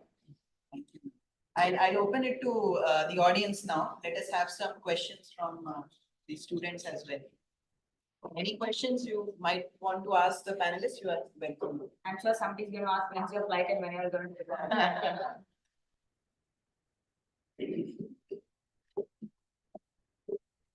Kavya. We spoke about digitization and all nice things for digitization, but I think we'll have to take it with a pinch of salt here.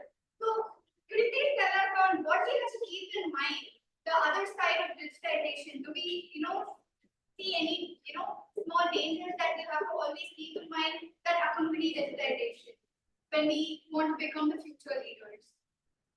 Sure. I think, see, no technology is going to replace me, right? So that is rest assured. All the ARs and all the technology that we see. The most important thing that we have to do and keep in mind is invest in people. That's very important. Because for you to think and talk the digital language, you need somebody to do that. Right? So today, we use a lot of Amber bots. I don't know how many of you have heard about it. It's called Amber bots. What it does is basically to talk to employees to ensure that they have a very good employee experience in the organization. Right? It kind of pops up a lot of conversation with the employees saying, hey, how are you doing today? It kind of chats, opens up, and then I don't spend much time on it, but then I give, okay, I'm doing good. This is smiley that is coming up. So I can say smiles. Today my day looks little nice and big. And again, after some time, you say it's been 15 days you joined this organization. How are you feeling about the organization? Maybe you have completed 10 years in the organization. You may throw up a message saying, congratulations on your 10th year. What do you think the organization can do more? What do you think the organization is not doing more? So by doing all this is again digital. What's been asking is an AI which is interacting with all the employees. But end of the day, the AI is trying to ensure that the employee's experience is being enhanced. The reason is digitization wants to invest on people. So don't and obey. Again, a way when I say is because you're able to actually identify the areas. Technology will also help you spot on people which needs more attention, which needs more competency development. So that from an employee perspective is like, oh my God, I've been spotted as somebody who has to work on certain things. So as you rightly said, it's you have to take it with a pinch of salt, definitely. There are a lot of things that we take it with a pinch of salt. It's just not digitization. But I think that's the future. We like it, we don't like it. That's how it is going to be. We are not able to be without phones. Last night I just dropped my phone in the car, and I later realized it because I had to set up an alarm for the next day in the morning. I can't be without a phone. Then I had to disturb Charles and said, Charles, I don't have the phone number of the driver. Can you please call him to come back? So, we have lost. But someone, I have Vidya here next to me. She's somebody who's not into digitization. And you know what? We are always wondering, what? You don't have WhatsApp? You don't have Google Pay? Because, so what has happened is we've been looked upon or we've been frowned upon somebody, or probably that person becomes somebody who is somebody, how are you even surviving here? Alien is the word. Yeah, so how are you even surviving without it? So, future is digitization. And I think we all have to be geared up, otherwise we can't fall behind. Peer pressure. Peer pressure. Basically, it's peer pressure, right? I mean, I can talk because I'm coming from an industry which is automotive. Have you seen ambassador cars, Fiat cars, and all those things? How does the cluster look like? Have you seen the cluster? You just have a small thing, whenever you raise your gear slowly, it will take like this, and then it will come back, right? And then maybe I don't know if it has a petrol indicator or anything. Today, coming from an industry which is speaking about automation, I recently got a car and then I was driving for an hour and a half. Suddenly, I got a message saying that I think you're feeling tired. Why don't you stop a car for a tea break? Like what? It's the first time, right? I bought it's a new car and then 1.5 hour of long drive, and suddenly it tells me a message saying that why don't you stop your car for a tea break? And today, when we work with the Tatas and Mahindras, right? We work with a lot of people. They say that when you are driving your car, your phone should mirror the car, right? Have you seen the MG Hector advertisement? It says Internet Insight. So which means that today when I'm inside the car, I need my infotainment to actually replicate my mobile phone. CarPlay. Everything is there. Everything is there. It tells me the tire pressure, adapts. We're speaking about technology there. Trying to sleep, you try to blink your eyes, immediately there's a face recognition that comes up and says that sleeping. Right? So everything today. I was going to the Harley Davidson's validation team. I saw a lot of kids. I call them kids because we are the different generation altogether. So we saw kids wearing a false nail, right? A false nail, men wearing a false nail, and he was trying to scratch. I was like, what are you doing? So basically, he said, Ma'am, I'm testing. Why are you testing? No, what if a woman is driving a Harley Davidson? She has nails grown and she's trying to touch the infotainment. They're trying to validate, right? That much of thing. And I saw another guy sprinkling some water on the cluster, wearing a gloves and trying to do something. Like, what are you doing? What if it is raining and you're trying to change the thing? So what I'm trying to say is, it is so much today that you have to be equipped yourself. You can't be thinking that now let me be the holistic traditional person.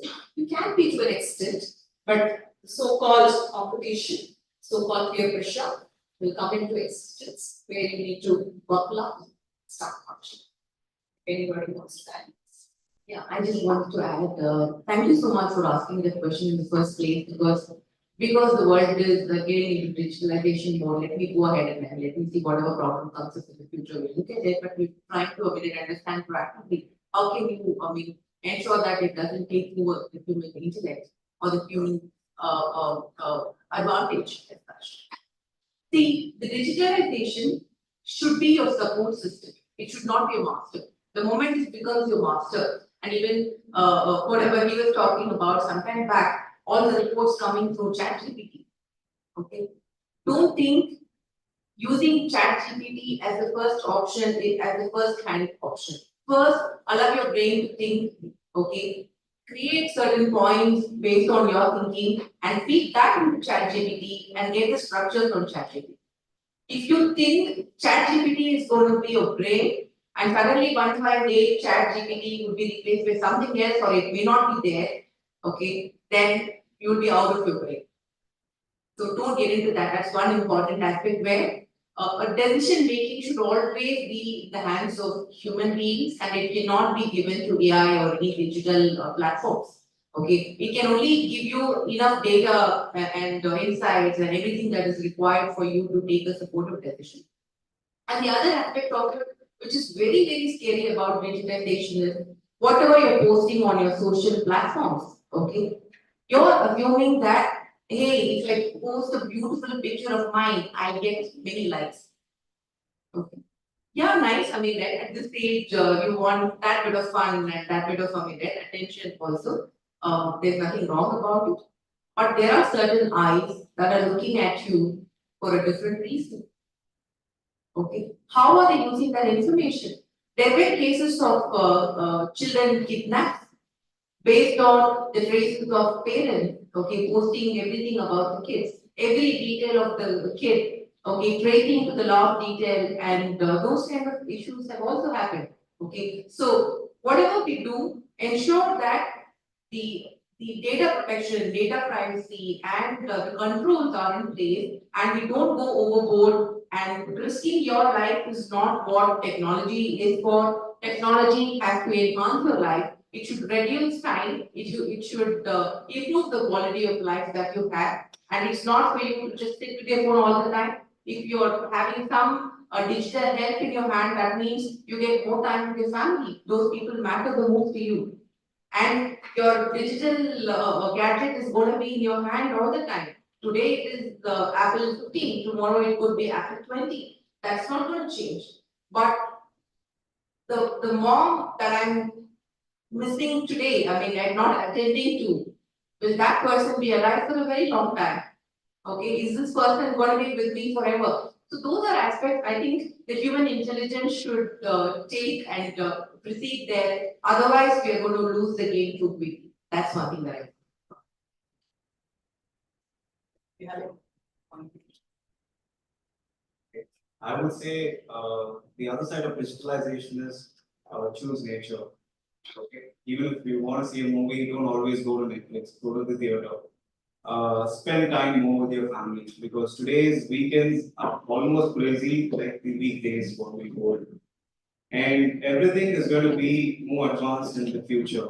But try to use much manually than the automated things. That's all I could say because manual work is being like very, very less nowadays because most of people hitting the gyms more than anything else on a weekend, right? Everything has become like beauty conscious, body conscious, and everything. So I would choose digitalization in a very limited space as long as it's beneficial for you. It's not that everything you should learn with digitalization. Everything needs a human touch, right? So I would always prefer the manual one actually. So more than digitalization. And it saves time with digitalization. But the more manual you are, at least you can take some time to at least read a book, but some read on Kindle or something like that. So use or don't forget your trades because that's what is the main rules. For what we are today, that is different. We didn't come the digital way. It was all books and guides, but now everything is in the digital form. So we should not forget our roots, right? So if we forget that, we may change in a different way. And we are going to set an example for the future generations. So that matters a lot. So the basics should be always remembered by basic rules. That's what is my take on this. Yeah, sure. So I want to show you all something, okay? How many of you have ever used this kind of a phone in your lifetime? Brilliant. Thank you so much. Was this a good phone to use? Can you tell me some of the advantages of using a button phone? Anything? Charge lasts so long? Loud ringtone, okay? Boss cannot ask you to check your email. It doesn't break easily. Super. And Cost effective. Cost effective. You want to spend more time. You're not on the phone all the time. Don't worry about brand. Thank you. Brand value is less, won't get hacked. Thank you so much. My entire banking system is on that phone. So when somebody asks me, ma'am, do you have net banking? I said, sorry, I don't have net banking. Do you have a net banking app? I said, no. Why? Is it because you don't trust technology? I said, no, I don't need technology for banking. It's my money. I have an ATM card if you need it. Just in case. My ATM card is by the way my husband, and he has this form. I tell them that as well. Because I don't manage my money. My money is managed by my husband. That's not the advantage, by the way. The advantage is that nobody can reach my banking information except for if they send me an SMS and a link. How many of you read text messages? If it's from the bank, you read text messages. If it's from Aadhaar card, you read text messages. What are the other text messages that you use? OTPs? Why do you think we still have that kind of a secure system? So digitization is only that much. You can't survive without digitization. I don't use WhatsApp. I've never seen Instagram in my life. I have not seen Facebook. My son tells me about Snapchat. He doesn't use it, by the way. He does not have a phone. He's the only one out of 90 students in his entire batch who does not have a phone. It was his choice. He said, I don't need a phone. The day I need a phone, I will tell you. Which is dangerous, right? So I can't track him. Because all of the other batchmates, I know their moms have a tracking device on their children's phone. So they know where the child is going. So if the child bunks school or tuition, the mom gets to know. So that's not the case with my son. So every day when he comes back late from school, I have to listen to a cooked up story. And I know it's a cooked up story. He tell me I had extra class. We were standing under the tree and talking. My friend's cycle tire got punctured. I had to go help him. Some junk, I'm sorry to say, some bullshit that he would give me. And I will be thinking in my mind, you know what, I've done exactly that in your age. And in many ways, he's fortunate he doesn't have a phone. In many ways, I'm unfortunate that he doesn't have a phone. But he can still live without digitization. Can I live without my son? I don't think so. Can he live without me? Maybe. If I ask him, he will say yes. Now, I started using an iPhone, I think, during the Corona period. That was the first time I got a smartphone in my life. Till then, I was very happy with the button phone. So this is a number that I had to pick up for office work, and I picked it up because of the change in world. So I decided that it is up and about time for me to digitize myself. So I picked up a smartphone, I put all my apps onto that, and by apps I mean only my office apps. Okay, except for the default apps that iPhone gives, I have not downloaded anything on my phone because I don't need them. Because it keeps me busy. My office apps keep me super busy always.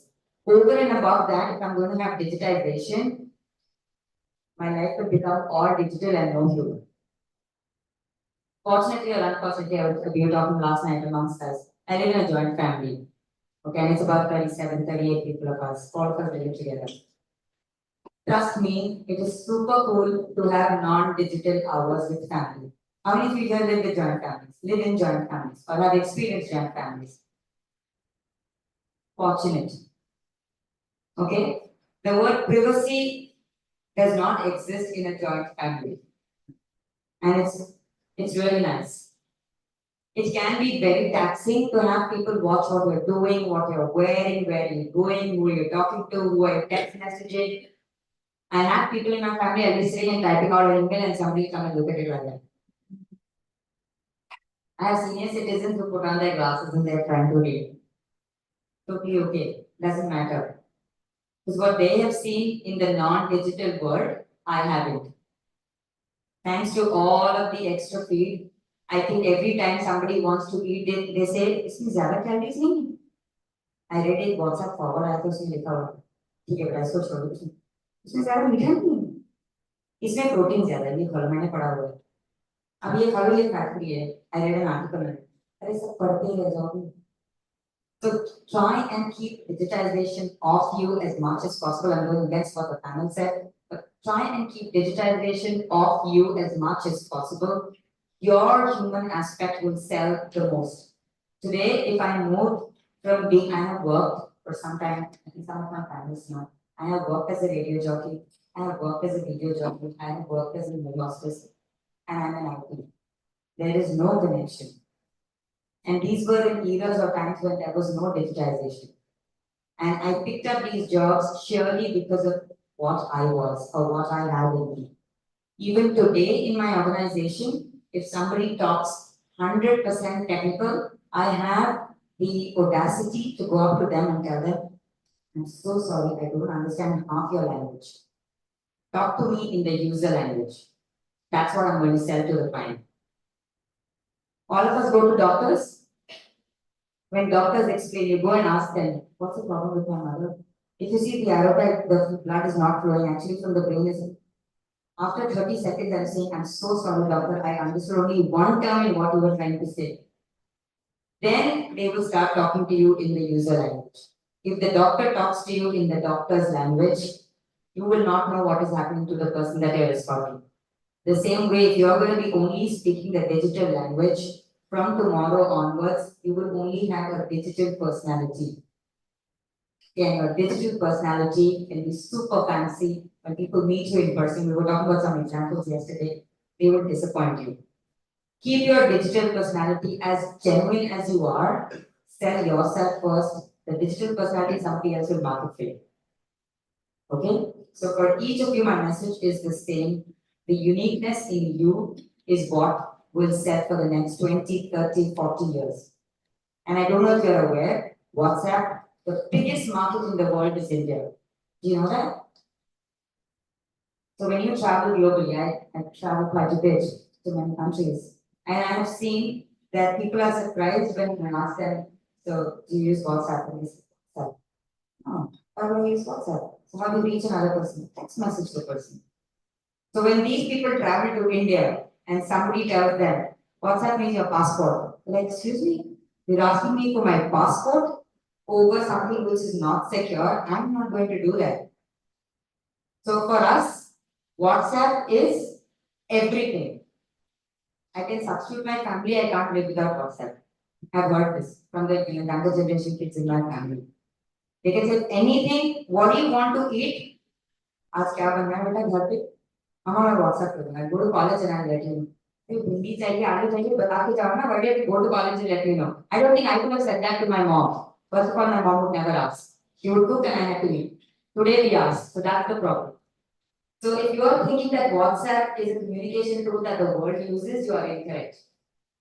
Fortunate for the organization that sold that to one of the biggest market in the world, that is the lesson that you have to take. Market a product and sell it to the world. So that's the lesson you should take from WhatsApp, not only usage. Similarly on many other things. So if you are digital, super good, just be careful. That's my message. Yeah, thank you. Kavin, did it answer your question? Okay. So let us conclude because time is not permitting us. So thank you all the panelists. Let us have a round of applause for our panelists.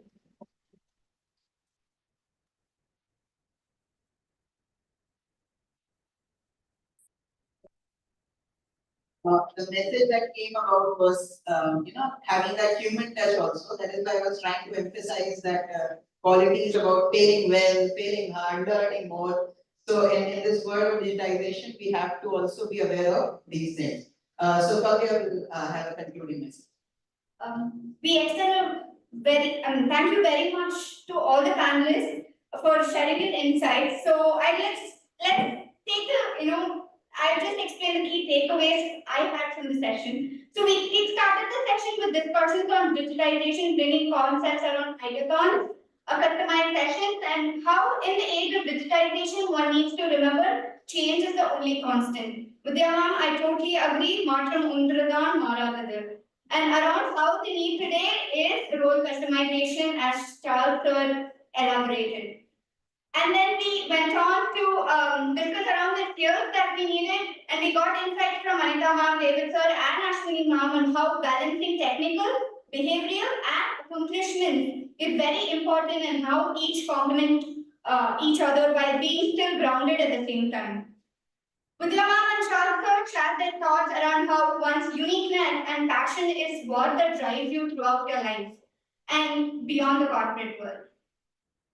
We are in a world where we are undergoing dynamic culture shifts, And we heard from Vidya ma'am and Ashwini ma'am on concepts around how failing first leads to learning faster, and then one stops learning when you stop, sorry, one stops growing when you stop learning. David sir and Anitha ma'am gave us insights on how failures are more barriers, but they are just building blocks to our learning curves. And from Charles sir, we heard real life experiences on how failures and networking can take you to great heights. And we also heard insights around how to showcase yourself as you, and nothing more is required to crack the dream place that you want to go. And we also heard around how struggles builds us, and that the real spirit is bouncing back with power. Thank you very much to all the panelists for sharing all these lessons to us, and I'm sure that these are going to drive and are going to be very important in our professional lives. Thank you so much.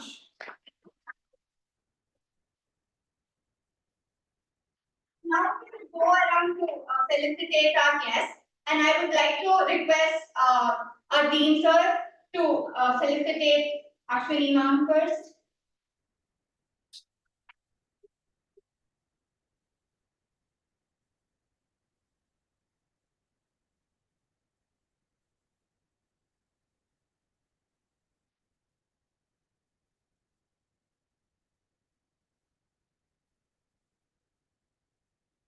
So, if you could please remain, sir. Next we call upon Anitha ma'am.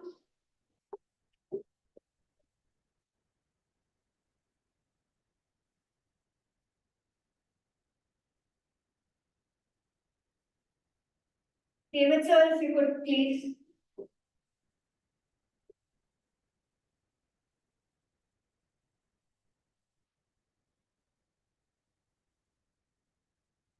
I would like to call upon Professor Utkar sir to felicitate Vidya ma'am and Charles sir.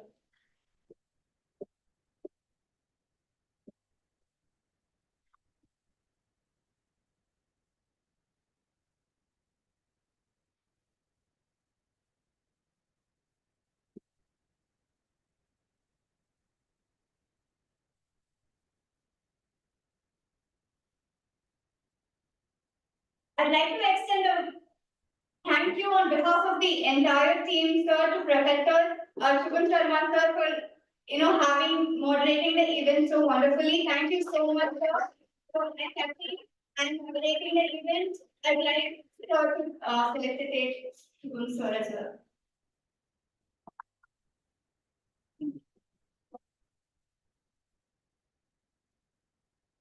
Once again, thank you everybody for such a well-curated and impactful event. We look forward to future engagements that continue to foster learning and collaboration in the HR community. Thank you.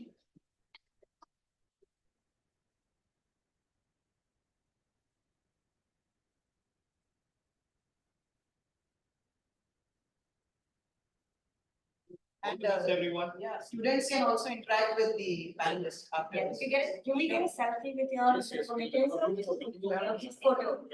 Okay, great, thank you. Maybe first you can come this side so we can have a.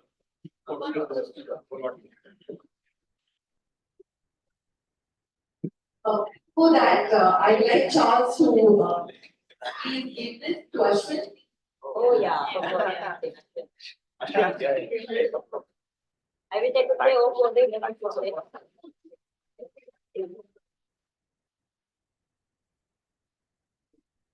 And also to the beautiful anchors, Vidya and Anitha, when you come please.